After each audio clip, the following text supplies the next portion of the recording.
Welcome, welcome, Ali Velshi. This is fun, kind of be with you here. I normally have you on my show. This I'm going to be on the receiving end. If I've ever I done anything wrong to you, you're gonna fix that right now. Certainly not. I'm a fan of yours. And actually, this is a moment, there are so many things that you and I are both interested in Yeah. that are happening at this very moment.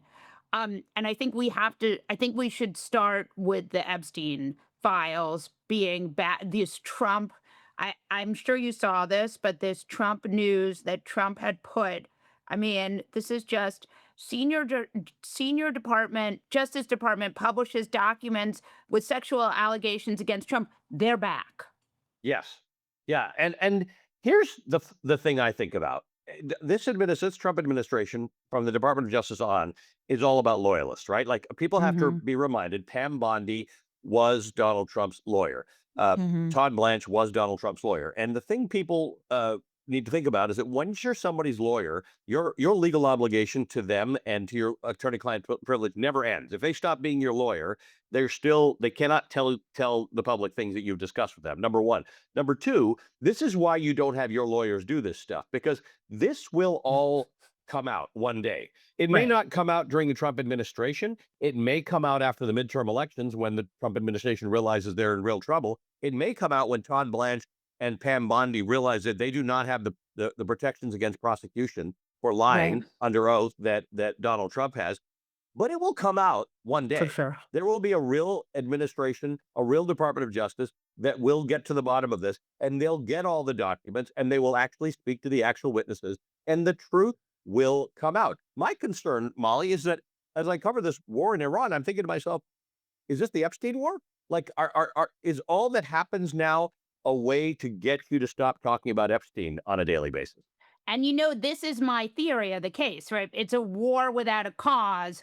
It's sort Correct. of wag the dog, except it's a Yeah. real place. If you actually had a cause, you could say, well, we needed to actually have this war with Iran.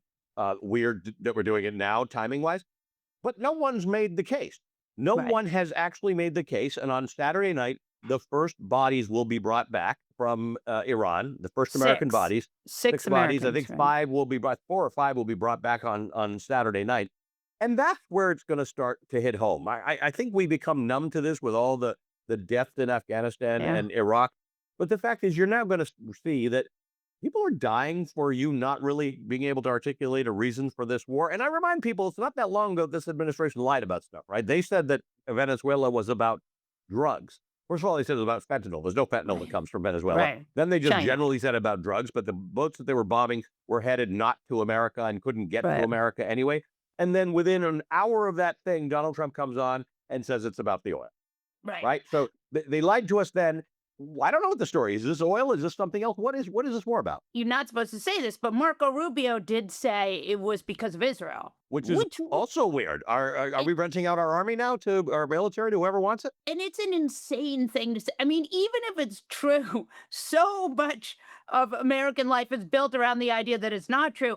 But that was a shocking moment to me. And then he walked it back, and then he got mad at the journalist who asked the question because ultimately their enemy is not themselves and they're shifting explanations for things, but instead the media that reminds them of it. And one thing that was very notable that flew under the radar this week is that, like Trump, Netanyahu's got legal trouble.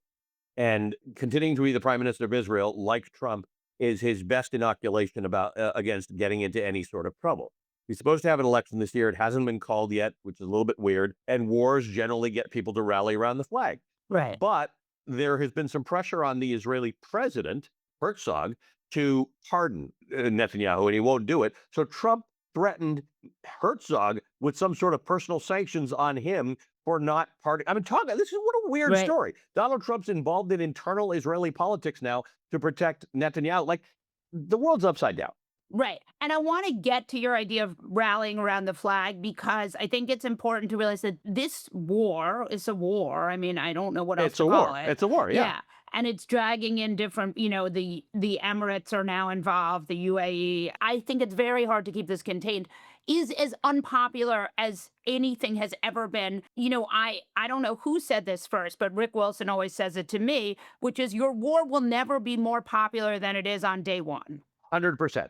100%. Think about Afghanistan. That was a real rally around the flag. Someone had attacked America, and Right. so America was attacking someone else. And if people signed up who weren't going to be in the military, people died, and they still thought it was a cause worth fighting. Then you get Iraq, a little less clear, but the Bush administration made some effort to legally Sell do it. what it needed to do and sell it to Congress and sell it to the Yeah. UN, right? He went to the UN two times Right. to sell this war. Then you got this. And it's not popular to start with. I was doing some looking at some polling the other night. It was about 59% of Americans think that Donald Trump should have gotten authorization from Congress if he Yeah. wanted to have a war, which maybe he would have gotten, maybe he A wouldn't have. 60-40 issue Right. is And remember, the 35 is Donald Trump's floor, right? He right. can literally set fire to people and they will still 35% of the population will still support him. Right. So very few people support this to start with. There's no rallying around the flag because nobody understands why we're doing this war. And they don't get more popular as body bags come No. home and costs mount. And it's not just your gas prices. Oil's up 15%. So your gas prices will be up 15%. Unlike tariffs, where a company might say, I'm going to save my customers from this because they might go away. I might pass it on. I might not pass it on. There's confusion about that. There's no confusion about gas prices ever. Yeah. Oil goes up, gas prices go up. End of story. And then there's a third thing. Afghanistan and Iraq cost us different estimates between $4 and $8 trillion, which is a very big part of our national debt now because it keeps Right. mounting because of interest, right? So we're still paying the price for those two wars Yeah. that maybe some people understood and maybe some people supported. Nobody supports this one. And Right. it's between $1 and $2 billion a day so far that it's costing us. Yeah, that I was gonna say at least $1 billion a day, so we're 6 days in or really. And then the Straits of Hormuz, which hadn't been at now is blocked. That's 20 to 25% of Yeah. worldwide Yeah. oil and gas. Yeah. So there's a theory of the case that said because we now know that Venezuela was about oil, if you could, Venezuela's got more oil reserves than anyone in the world, including Saudi Arabia. Right. So if you can bring Venezuela into America's orbit, remember, this was not about the people of Venezuela or No. democracy or anything They else. It was left actually Delcy Rodriguez in there. correct. Correct. So we now have a puppet government in Right. Venezuela, which is kind of annoying to the Venezuelan diaspora who actually Yeah. wanted these guys ousted. So you Well, got a that's puppet their government. fault for having any Yes. faith in this administration. Yes. So now you have, in theory, you've got access to Venezuelan oil. So in theory, Iran blocking a fifth of the world's oil from getting through the Strait of Hormuz is offset. That's Right. the theory. The practice is that Venezuelan oil is poor quality oil, and because their infrastructure is so degraded, it's going to take up to 10 years to get that oil on the market. So if you wanted to do this and then 10 years from now bomb Iran, you might actually say, you know what, Iran's got no leverage over anybody right now. That's just not true anymore. But For the moment, Iran's got this leverage of the Strait of Hormuz. But the hilarious bit of all of this is that what Donald Trump has done is he's canceled all of these clean energy projects. Yeah, So China has, solar and wind and yeah, all and even nukes can do what we need with much less environmental cost. And also, correct. once you set up a solar plant, you don't have to pay for it anymore. That's correct. So there's a lot of things going on. But the other thing about China that's worth keeping in mind is we have sent these two strike carrier groups to Iran, right, to Right. prosecute this war. One of them was in East Asia, and that was the security blanket for Taiwan. That there is a strike carrier group. We can bring more in, but if China invades Taiwan, we've actually got we got allies and we have military strength. Now we moved it. Now it's gone.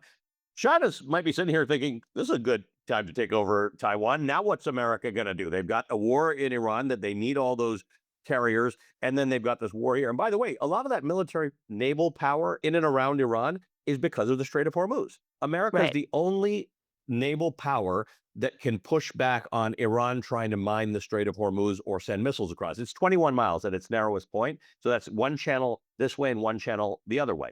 Here's the problem with that. Those aren't military ships. Those are ships carrying goods and oil. That has to be insured. No one will insure you to go through a war zone. Lloyd's of London will, but it'll cost so much money that it's not worth Won't it be for the worth oil. it. It won't Yeah. be worth it. So these ships, it's like, okay, maybe the American military is over here and the Iranian military is over here, and the American military will cancel out the Iranian military as I sail my boat very slowly through the Strait of Hormuz. But how about I just don't? Because how about I don't want to die and I don't want my oil to all go into the ocean? And that's the Venezuela problem too, is you Yes, have trouble convincing American companies that it's worth the correct. risk of Correct. starting a business there. Talk about that. Well, remember, by the way, I just want to remind you all about Somalia all those years ago, right? 10 or 15 Mm, years ago, where the Somali pirates were operating in the Red Sea and in around there. These are Somali pirates. Like these are guys right, on little boats with small guns who can, at best, shimmy up the side of a boat and capture it, right? And then it's not quite clear what they're going to do with it afterwards. This is the Iranian military. This is a country of 93 million people that has 650,000 active troops, right, and another 350 that they can draw on in reserve. So 1 million troops on the ground. This is a massive army with a massive navy and missiles. This is not Somali pirates. It's also right. the same situation with Venezuela. We blockaded their oil. There was a sort of shadow fleet that was moving oil because Venezuela is technically blockaded, but the axis of resistance, which we talk about with Iran and Russia and North Korea, actually involves Venezuela. Venezuela was this node in that whole thing, which has been lost. But for the moment, there's mayhem in this situation as far as oil getting around the world. Here's the interesting thing: most of Venezuela's oil was going to China because China, while it's Right. got nuclear and solar and wind, also uses more oil than anyone else does and needs more oil. At the moment, because China can't get that oil, we may have just made things better for Iran because they've got a built-in buyer for all the oil that China was getting from Venezuela. So this just doesn't seem like anyone thought this out very well. And if they No, did, tell us. right. And clearly, I mean, if we know one thing about Donald Trump, he's never two moves ahead. He's really just Right. right where he is. We are also in a moment where US shipbuilding has been way behind. So all of a sudden we need a navy that we don't really have, Yeah. right? Because Yeah. the shipbuilding's been in decline. Yeah, and it's a weird situation to be waging either war or needing a military presence in so many parts of the world as we currently do now. So we had these ships in Venezuela, then it took them a while. They sailed through the Straits of Gibraltar into the Mediterranean, which they can now be used for Iran.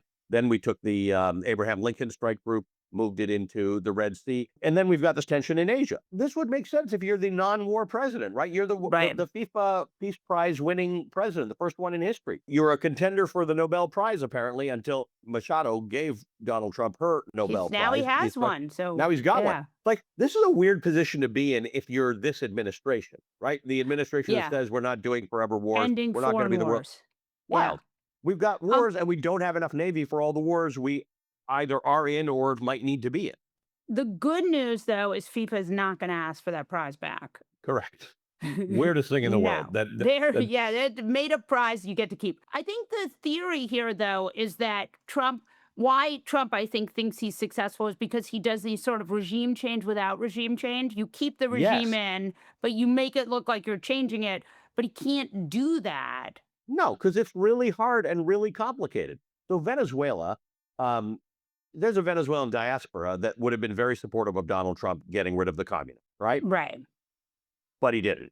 Right. And Venezuelan society is many layers deep because this was not only Maduro but Chavez before that. So for decades, it's been layers of everybody. So if you run a museum or a nonprofit in Venezuela, your fealty is to the party. That's just the way it has to Right. go. Right. Right. We learned this in Iraq, right? That you thought you decapitated the leader, but every institution in the country is people who are like-minded. So that's the problem in Iran. If you think Iraq was serious and you think Venezuela is mired, Iraq's way more complicated than that. Right. Because it's a religious state. So it's two parts. It's the religious state where this is the equivalent of the Pope, right? It's the Right. Ayatollah is a religious leader thought to be divinely inspired, right? Not like a Right. president or prime minister. But on top of that, the significant or an equal weight of power in Iran is the Iranian Revolutionary Guard, Right. which is involved in business, it's involved in religion, it's involved in statecraft, it's involved in the military. So you could end up with a worse situation in Iran than you actually had. I will remind you, and I have no love for the Iranian regime. They are Right. murderous. They murder their own people. But we were actually in negotiations with them one time. we actually got a deal with them one time. We Right. even might have been negotiating with them as recently as last Thursday one time. Yes. There's some Yes. dispute as to what was going on. The Omanis and the Right. Iranians say that they were making progress. Steve Witkoff says they weren't. And if you can't trust a random real estate friend of Donald Trump's, who can But you what a trust? world, right? What a world in which we're trying to weigh who do I actually Yeah. believe in this whole thing. But I will say I kind of believe the Omanis, who are the Yeah. go-betweens, because Right. they have no interest in lying about this. In fact, they've been Right. targeted by Iran now because they host an American base. So we had headroom, right? People in the State Department who think about these things say we had headroom. We had more space to go before a war. A war really kind of needs to be your last choice unless you think you can prosecute it very effectively, and it's lightning strikes, and it's air power, and it's done. Name me the last war that happened in. It just doesn't Right. happen anymore. Russia thought it was going to be done in Ukraine in a week, if you recall, right? I We, know. we Donald Trump like it seems to be thinking about this, and Pete Hegseth seems to be thinking about it like video game war, Yeah. right? I But this and is I not how this goes.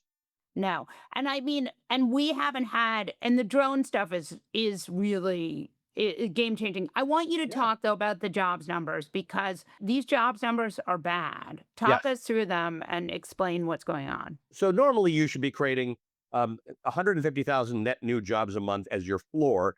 Right. 300 is what you need to do to sort of grow your economy, right? Because we have more people dying or retiring than we have coming in. Now we have this added problem where we've stopped immigration for all intents and purposes, or we've scared immigrants into not working or whatever the case is. So you have a bigger problem. We lost 92,000 jobs in February. Now here's the rub. This will now be the fifth month in a year that we have lost Hmm. jobs, but often it's because of revisions that come after the fact. So on the jobs day, you get the word that you created all these new jobs, and then months later or the next month you find out it was a Right. rise. So now we've lost jobs for 5 months. That gets recession bells ringing in my head. So if you're going to have a recession, then you want to make sure that your interest rates are under control, that your economic growth is under control, that people don't have to pay more for things than they should, i.e., tariffs, right? It's not doing the right thing. We haven't had a recession for a while. They are cyclical, they come around. Right. And now we're setting ourselves up for things. The one thing that tends to offset recessions sometimes is war because we make the world's munitions, right? So when Right. Iran sends a missile up, the interceptor, whether it's a Patriot or a THAAD, is an American made missile. But ever since the war in Ukraine started, we have been running our foundries, which are here in America, Right. 3 shifts, 24 hours a day. You go to foundry in Pennsylvania, 3 shifts. So ammunition is running out around the world, missiles are running out around the world, THAADs and Patriots are running out around the world. We are building all of them. We build all the planes. All those Arab countries that are fighting the war with Iran, they fly F-15s and F-16s, American-made planes. So yes, we could offset some of this. In fact, our unemployment numbers would be higher because we actually have a wartime economy right now. That we have Right. so many people building arms. It may not be enough in this case. So Donald Trump might be in a real pickle come November. We might have a prolonged war or something going on in Iran. I think he'd like it to be over, and now he says 8 weeks, but we're not Eight sure. weeks. And he Yes. may have a recession. He's got a wildly Yes. unpopular government. This Epstein Yes. thing doesn't go away for him. Nope. Yes, we saw for the first time somebody bowing to pressure, Donald Trump getting rid of Kristi Noem. I don't think it's the Yep. last one you're going to see. So Nope. not looking good. Will you come back? Anytime you want. I love talking to you.